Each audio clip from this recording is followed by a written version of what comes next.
Number 3, the lover who betrayed her. Carole didn't name him at first. She just said, he was the only man I ever wrote love songs about and then hated. But people quickly figured it out. Jerry Goffin, her former husband and writing partner.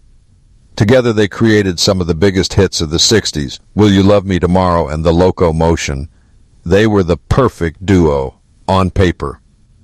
But behind closed doors, things were falling apart. He cheated on me, over and over, Carole said. And every time he came home with a new lyric idea, like that would fix it. She admitted she still respected his talent. But love without loyalty? That's not love. The final straw came when Jerry left her for a backup singer.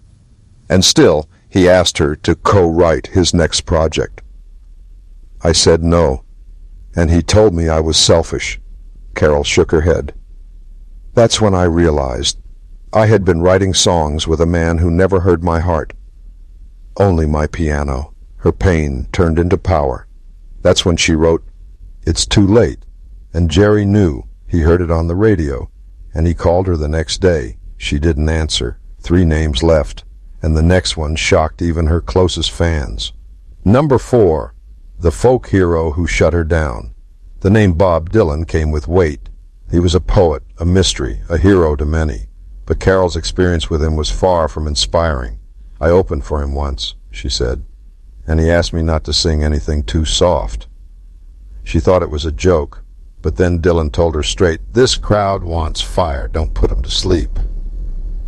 Carole smiled on the outside, but inside she was crushed. Her whole style was built on vulnerability, softness, emotion, and now the king of folk was saying, hide all that. She performed anyway, and the crowd loved her, but after the show, Dylan barely looked at her. He didn't say thank you, just walked past me like I wasn't there. Carole admitted she didn't hate Dylan as a person. I hated what he represented, this idea that being raw meant being loud, that you had to be rough to be real. 2 names left, and one of them was still making music, and the other was a woman. Number 5, the icon who tried to silence her.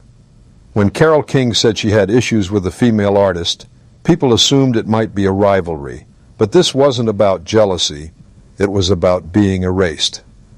Barbra Streisand. Carole hesitated before saying the name.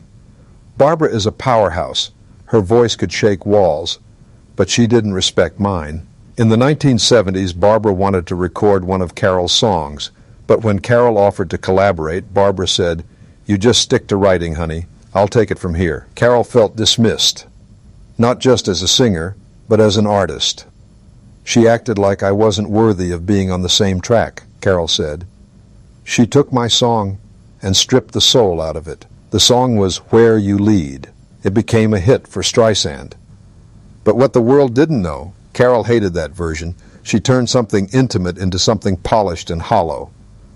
Years later, Carole re-recorded the song for Gilmore Girls, but changed the lyrics.